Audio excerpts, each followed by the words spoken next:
The story of the Buddha, born as Siddhartha Gautama, is one of the most revered and widely told narratives in human history. It is a story not merely of a man, but of an awakening that shaped civilizations, inspired millions, and continues to offer profound insight into the human condition.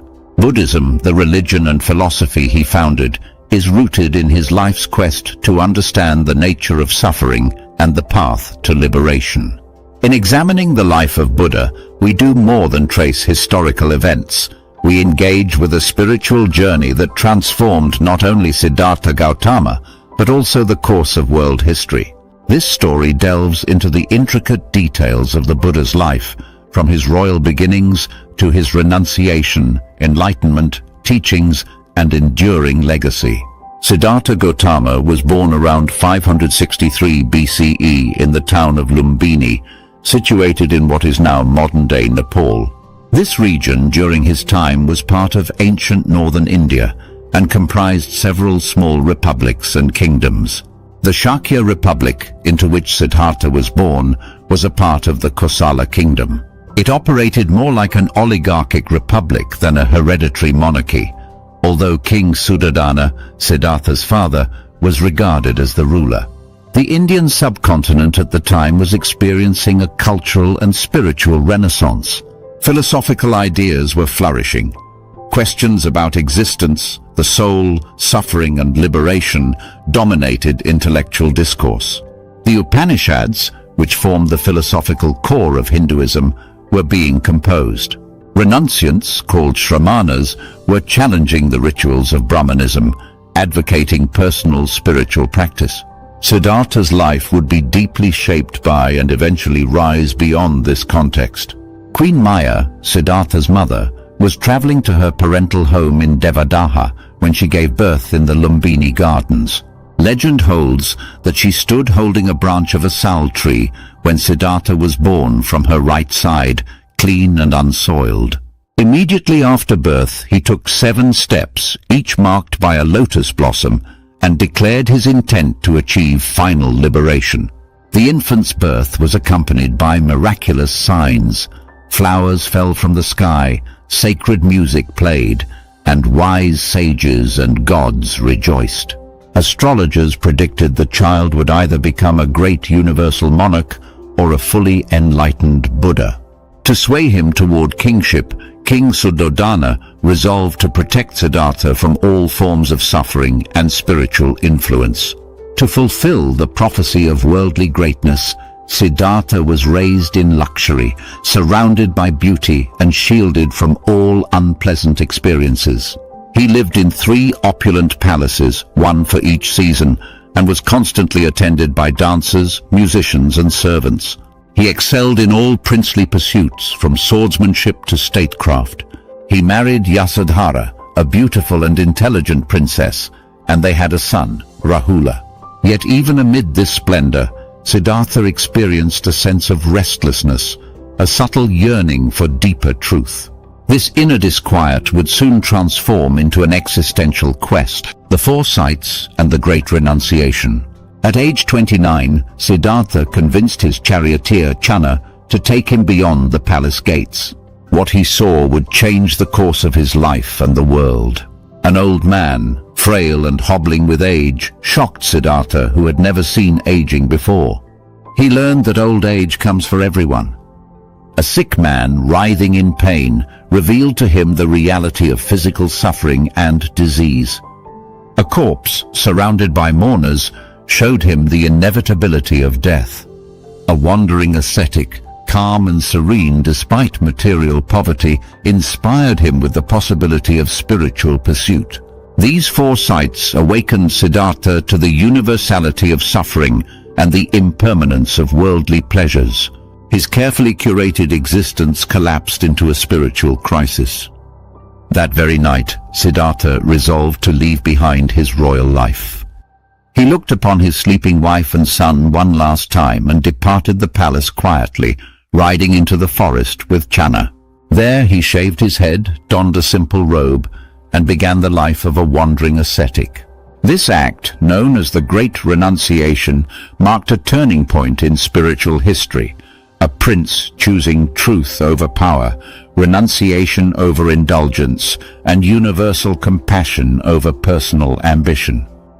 Siddhartha first sought out teachers like Alara Kalama and Udaka Ramaputta, who taught him techniques of deep meditative absorption, jhanas. Though he mastered these practices quickly, he realized they could not bring permanent liberation, as they only offered temporary peace.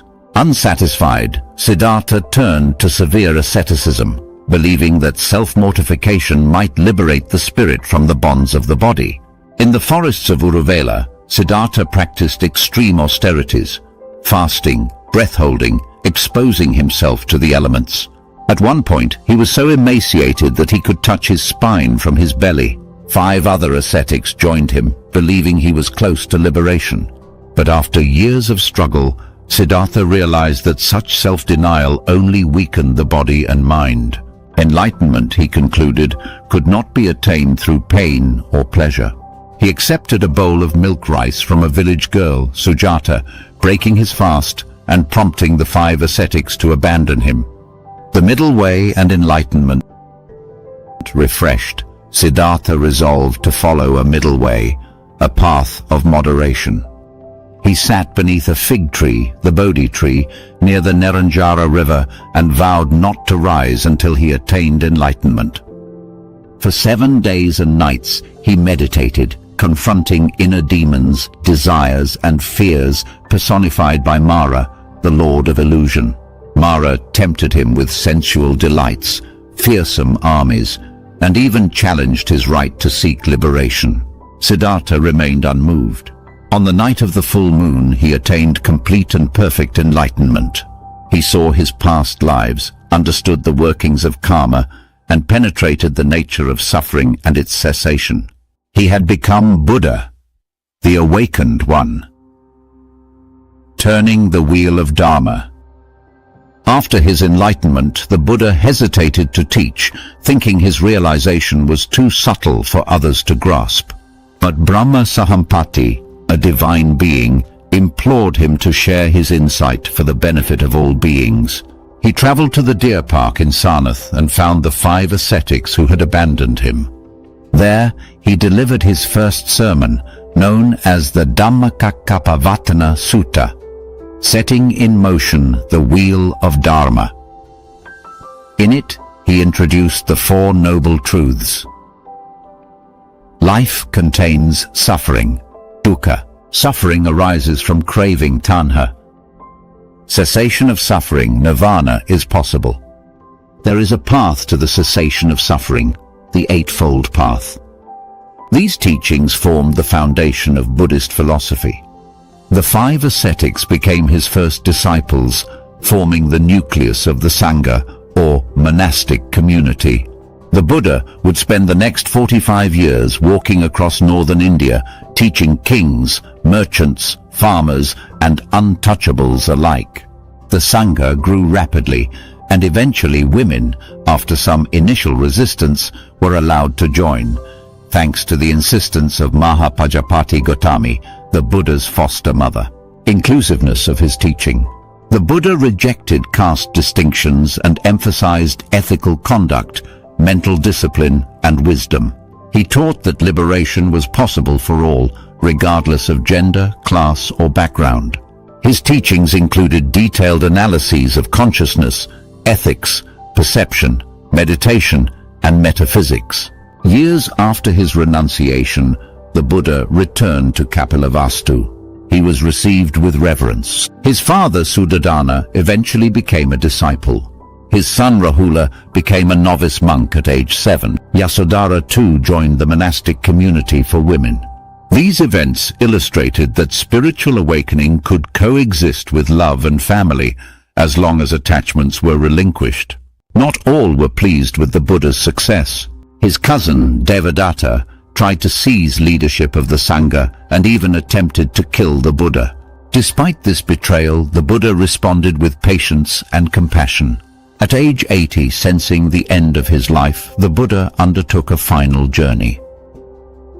He fell ill after eating a meal, possibly spoiled, prepared by a blacksmith named Kunda. Despite the pain, He continued to teach his disciples.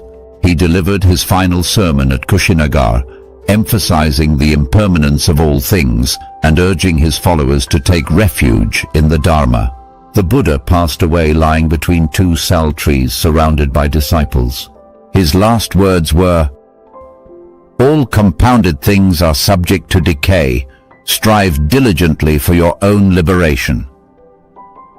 He entered parinirvana, the final and complete liberation beyond rebirth. Soon after his death, the first Buddhist council was convened in Rajgir. Ananda and Upali recited the Buddha's discourses and monastic rules, which were preserved orally and later written down as the Tripitaka. Vinaya Pitaka, monastic rules. Sutta Pitaka, discourses of the Buddha. Abhidhamma Pitaka, philosophical and psychological analysis. These texts became the canonical foundation for Buddhist practice. Spread across Asia.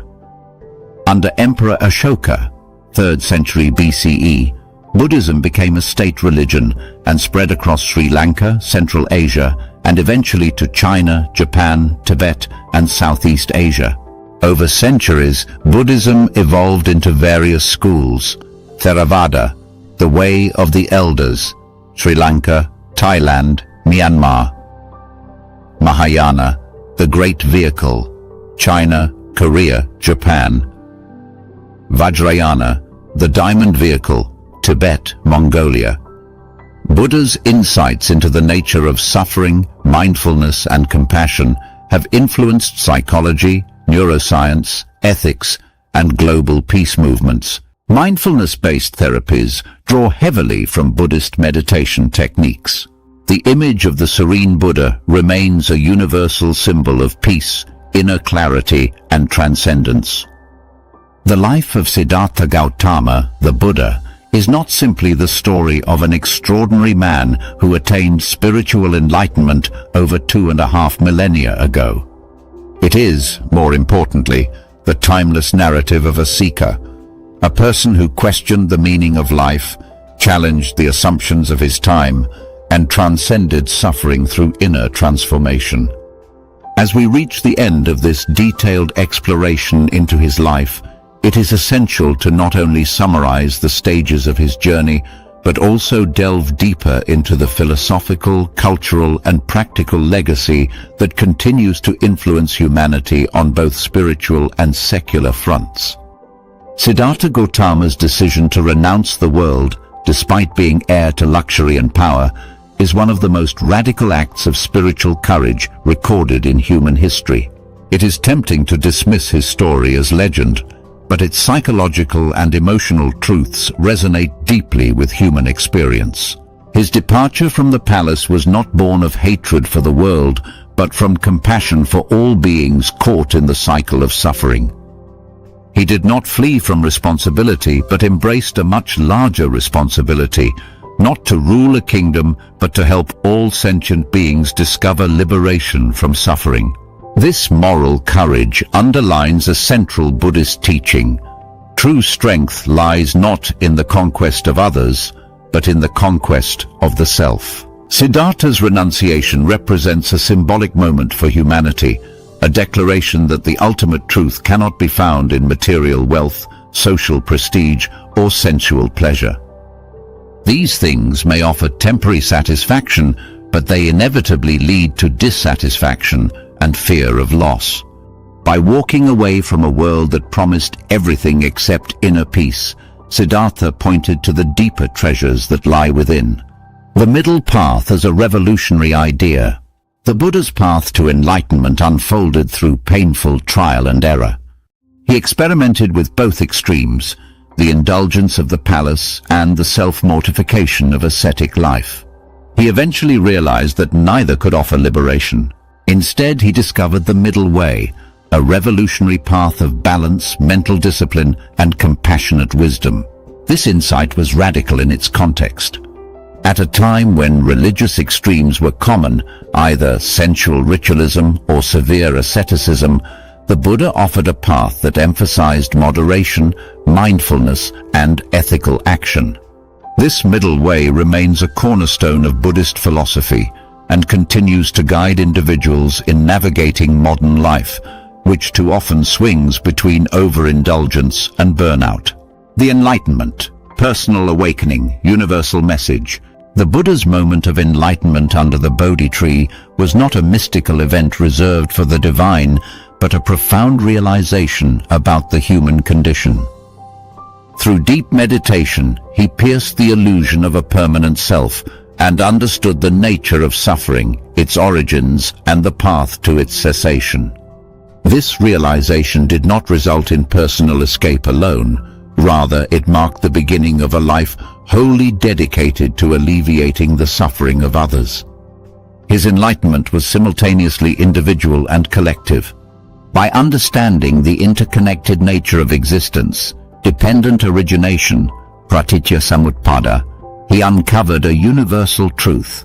All things arise due to causes and conditions, and nothing exists independently. This insight laid the foundation for Buddhist psychology and metaphysics. It teaches that suffering is not random, nor are we doomed to repeat it. By understanding the causes, chiefly craving and ignorance, we can begin to uproot them. Enlightenment, therefore, is not an esoteric concept reserved for the elite. It is a possibility open to anyone willing to investigate their mind and cultivate insight. Compassion and non-violence, ethical foundations.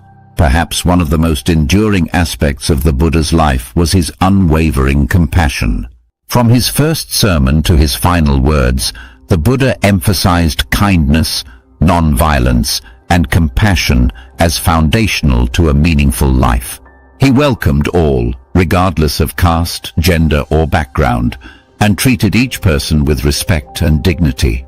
In a time and culture heavily stratified by caste hierarchies and ritual purity, the Buddha's teachings offered a radical egalitarianism. He invited untouchables, prostitutes, kings, and outlaws alike to enter the Sangha and walk the path to liberation. This universal compassion has made Buddhism one of the most inclusive spiritual traditions in the world.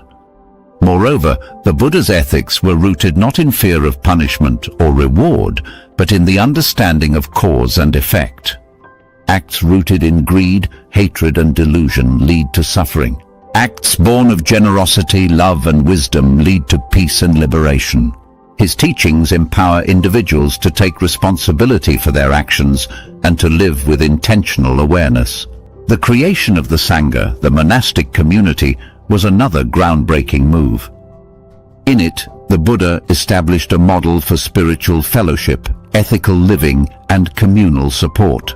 Monks and nuns renounced worldly life to pursue the Dharma full-time, offering lay people a living example of ethical discipline, mindfulness, and wisdom. But the Sangha was not only for monastics. Lay followers were equally important in the Buddha's vision. Through generosity, dana, ethical conduct, sila, and mental development, bhavana, anyone could progress on the path, regardless of whether they were monks or householders. This dual path structure, monastic and lay, ensured the spread of Buddhism beyond temples and monasteries. It embedded Dharma into villages, homes, and marketplaces, making it a living practice rather than a distant doctrine.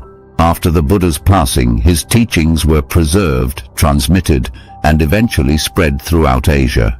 They were embraced by emperors, translated into dozens of languages, and absorbed into diverse cultures. The result was the flowering of multiple Buddhist traditions, including Theravada, Mahayana, and Vajrayana. Each tradition emphasized different aspects of the Buddha's teachings, yet all honored the core principles of the Four Noble Truths, the Eightfold Path, and the Middle Way. From the serene temples of Thailand to the majestic monasteries of Tibet, from Zen gardens in Japan to forest monasteries in Sri Lanka, the Buddha's influence has shaped architecture, art, philosophy, and cultural values for centuries. Even in the West, where Buddhism arrived much later, it has taken root as a spiritual, philosophical, and psychological movement. Mindfulness, a key component of Buddhist meditation, has become a global phenomenon, integrated into clinical therapy, education, corporate training, and daily life. This widespread relevance underscores the timelessness and adaptability of the Buddha's insights, the psychological depth of the Buddha's teachings. Modern psychology has increasingly recognized the depth of Buddhist understanding of the mind. Long before the advent of neuroscience, the Buddha described the conditioned nature of thought, the transient character of emotions, and the power of mindfulness to liberate us from destructive patterns. Practices such as vipassana, insight meditation, and shamatha, calm abiding, offer systematic methods for observing the mind and cultivating awareness. The Buddha's focus on intention, attention, and mental habits aligns closely with contemporary research into neuroplasticity and emotional regulation. Importantly, Buddhism does not reject suffering, but invites practitioners to investigate it. This honest and courageous approach provides a refreshing alternative to avoidance or denial. By looking deeply into our pain, we come to understand its roots, and through that understanding, we develop the capacity for healing and freedom. Buddha as a human model, not a god. One of the unique aspects of the Buddha's story is its humanity. He did not claim divine origin, nor did he position himself as a god to be worshipped. Rather, he presented himself as a way shower, one who discovered a path that others could also walk. This emphasis on personal responsibility and inner inquiry is one reason why Buddhism appeals to both spiritual seekers and skeptics alike. It does not demand blind belief, but encourages experimentation, observation, and insight. The Buddha famously said, "Do not believe in anything simply because you have heard it. Do not believe in anything simply because it is spoken and rumored by many. But after observation and analysis, when you find that anything agrees with reason and is conducive to the good and benefit of one and all, then accept it and live up to it." This spirit of inquiry makes Buddhism not only compatible with science, but a partner in exploring the nature of consciousness and well-being. The challenge and hope of the path. While the Buddha's message is ultimately optimistic, offering a way out of suffering, it does not promise quick fixes or divine intervention. The path he outlined requires effort, discipline, and self-awareness. It asks us to look into the most uncomfortable aspects of our minds and take responsibility for our choices. Yet it also offers profound hope. It says that no matter our circumstances, our past mistakes, or our current pain, we can transform. Through mindfulness, ethical living, and compassionate insight, we can break the chains of craving, fear, and delusion. In this way, the Buddha's story is not just a tale from ancient history. It is a mirror for our own journey. It reminds us that we too can wake up. A message for the modern world. In a world marked by increasing anxiety, environmental crises, social polarization, and existential uncertainty, the Buddha's teachings are more relevant than ever. His emphasis on inner peace, ethical conduct, compassion for all beings, and the impermanence of all things can offer deep guidance amid the chaos of modern life. Mindfulness practices help reduce stress and increase mental clarity. Compassion practices cultivate empathy in a world often dominated by self-interest. Ethical precepts encourage responsibility, integrity, and balance in our interactions with others and the environment. Furthermore, the Buddha's understanding of interdependence resonates with ecological awareness. Just as nothing exists independently in the mind, no organism survives independently in nature. Recognizing our interconnectedness can foster more sustainable and compassionate ways of living. More than 2,500 years after his passing, the Buddha's presence is still felt, in silent meditation halls, in the chanting of monks, in the quiet breath of a practitioner sitting cross-legged under a tree, in the smile of someone who has learned to let go. Statues of the Buddha adorn altars around the world, but the true Buddha is not found in stone or scripture alone. He is found in the living practice of the Dharma, in every moment of awareness, every act of kindness, every effort to understand and transcend suffering. To study the life of the Buddha is to study the potential of human beings. It is a reminder that awakening is not a myth but a possibility within us. It tells us that suffering is not our enemy but our teacher, and that freedom is not found in escape but in seeing clearly. The Buddha's journey from prince to wanderer, from seeker to sage, is both ancient and immediate. It invites us not merely to admire him, but to follow him, not in worship, but in wisdom. As the Buddha said before his final breath, "Be a lamp unto yourselves. Work out your own salvation with diligence." This, perhaps, is the greatest tribute to his life, a call to awaken, not later, but now.